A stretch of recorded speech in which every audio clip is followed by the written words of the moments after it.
All right, campers, tonight we have a tale for you about three friends on a camping trip up in the mountains. Alex, Mia, and Ethan loved adventure and always sought new challenges. 2 winters ago, they decided to climb Mount Silvertip, a peak known for its breathtaking views and treacherous paths. The mountain was tall and covered in snow, presenting a formidable challenge to even the most experienced climbers. It was a challenging climb, but the friends were excited and determined to conquer it together. They couldn't wait to reach the top and experience the sense of accomplishment that awaited them. Look at that view, it's absolutely stunning. Mia exclaimed, pointing to the valley below, her eyes wide with wonder. The sun was shining brightly, making the snow sparkle like a field of diamonds. They continued their climb, their backpacks filled with supplies, each step bringing them closer to their goal. Soon they reached a clearing perfect for setting up camp where they could rest and prepare for the final ascent. The friends pitched their tent near a stream. They collected wood and built a crackling fire. As the sun began to set, the temperature dropped. The friends huddled closer to the warmth of the fire. Ethan told spooky stories, making Mia and Alex laugh. They roasted marshmallows and shared stories of past adventures. But as the fire died down, a strange feeling crept over them. A long, low howl echoed through the silent mountains.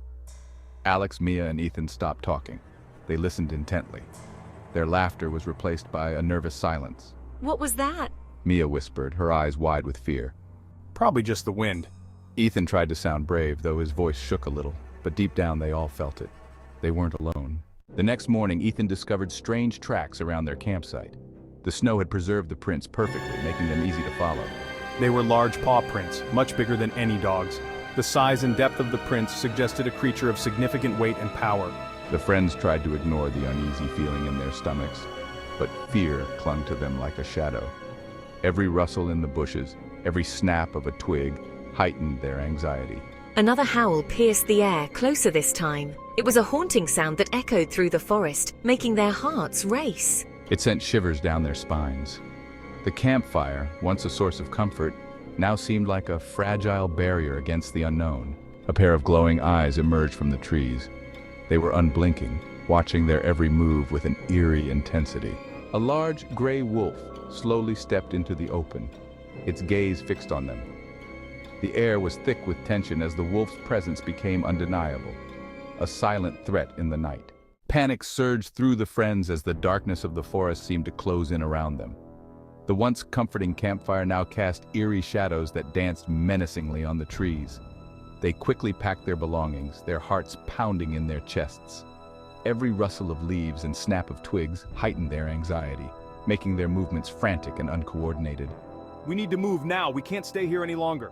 They moved as one, slowly backing away from the wolf that had emerged from the shadows.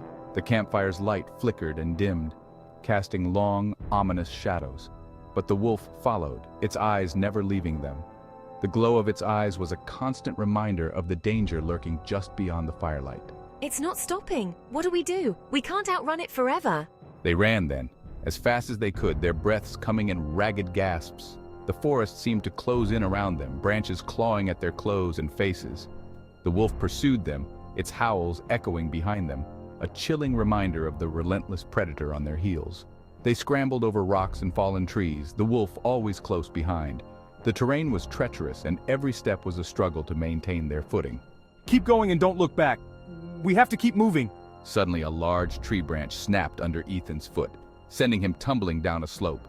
The ground seemed to give way beneath him, and he rolled uncontrollably. The wolf moved in for the kill, but at that moment, a massive branch broke from a tree and crashed down on the wolf, knocking it unconscious. The forest seemed to hold its breath. Ethan, are you okay? Can you move? Yeah, I think so, just a bit shaken. Let's get out of here before it wakes up. Let's go, we need to hurry. Shaken but unharmed, the friends managed to make their way to a ranger station. The journey was long and arduous, but they were driven by the need to find safety. They told the ranger about their encounter, their voices trembling with the adrenaline still coursing through their veins. The mountains demand respect. They are beautiful but unforgiving. You were lucky this time. Nature has its own rules and it doesn't always show mercy. Alex, Mia, and Ethan returned home forever changed. The experience had left an indelible mark on their souls. They had learned a valuable lesson about the power and unpredictability of nature. The forest, once a place of adventure, now held a deeper, more profound meaning, and they knew they would never forget their encounter with the winter wolf. The memory of those glowing eyes would haunt their dreams for years to come. Thank y'all for listening. Hope you enjoyed tonight's story, maybe even learned something from it. Now pass me a s'more.